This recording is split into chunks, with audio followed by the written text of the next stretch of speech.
의료 공백이 오늘로 9일째입니다. 정부와 의사들의 줄다리기 사이 피해는 고스란히 환자들의 몫입니다.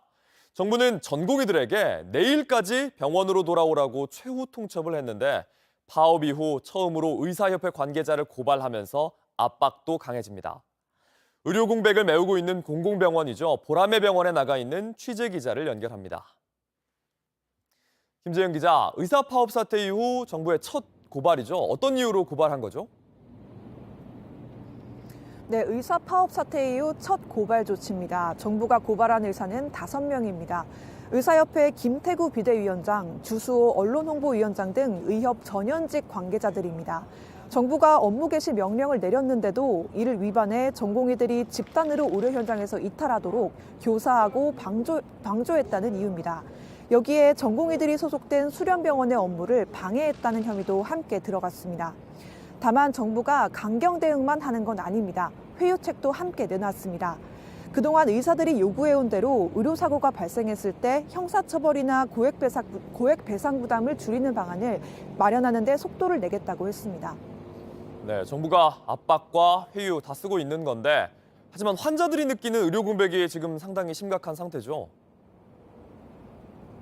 그렇습니다. 중환자들이 갑자기 병세가 악화돼 병원을 찾아도 전공의들이 없어서 입원을 거절당하는 상황이 반복되고 있습니다.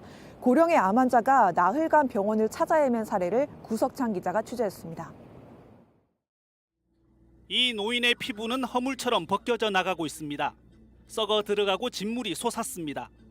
드러난 속살 때문에 노인은 신음하고 소리쳤습니다. 부산 한 대학병원에 구급차가 들어옵니다. 동네 병원에선 치료가 안 됐고 종합병원을 찾아갔습니다. 들것에 실어 응급실로 들어갔지만 거절당했습니다. 응급 환자셨었는데 파업 때문에 안 된다, 전공의가 없다, 그냥 요양병원 가서 주사만 맞으면 된다. 이 91세 노인, 말기 전립선 암 환자입니다.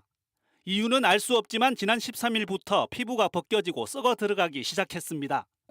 노인을 싣고 간 아들은 병원에서 울면서 사정했습니다. 추운 데서 한 20분, 30분 기다렸어요. 근데 입구에서 아버지는 춥다고 뭐 덜덜 떨어잡고 이러는데 그것도 안 해주더라고. 다른 병원을 알아보라고 해서 찾아가면 매번 마찬가지였습니다. 위독한 상황에 빠진 정 씨는 나흘 동안 대학병원 5곳에서 진료 거부를 당했습니다. 닷새째가 돼서야 대학병원 한 곳에서 받아줬습니다. 입원 치료를 받게 됐지만 이제 의식이 온전치 않습니다. 아버지 오면 안 됩니다. 아버지 오면 안 됩니다. 건드려 참으셔.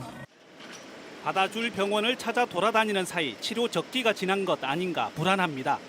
그리고 그동안 겪은 아버지 고통에 화가 났습니다. 최소한의 의사들은 남겨줘야지 되지 않겠습니까? 다 가면 누가 합니까? 환자는 힘이 없습니다. JTBC 구석찬입니다. 이런 전공의들의 빈자리 간호사가 채워야 한다는 보도도 이어졌죠. 어떤 상황인지 설명해 주시죠. 네, 정부는 어제부터 한시적으로 진료 지원 인력, PA 간호사들의 업무 범위를 확대하기로 했습니다. 병원장이 범위를 정해서 의사 업무 중 일부를 합법적으로 맡긴다는 겁니다. 하지만 현장에서는 간호사들이 의사 업무까지 떠맡으면서 부담이 커질 수 있다는 우려가 나옵니다. 또 정부가 간호사들을 민형사적 책임에서 보호하겠다고 했지만 과중한 업무 속에서 환자들을 상대하는 간호사가 안전책임 소재에서 자율할 수 없다는 지적도 나오고 있습니다. 지금까지 서울 보라매병원에서 JTBC 김재현입니다.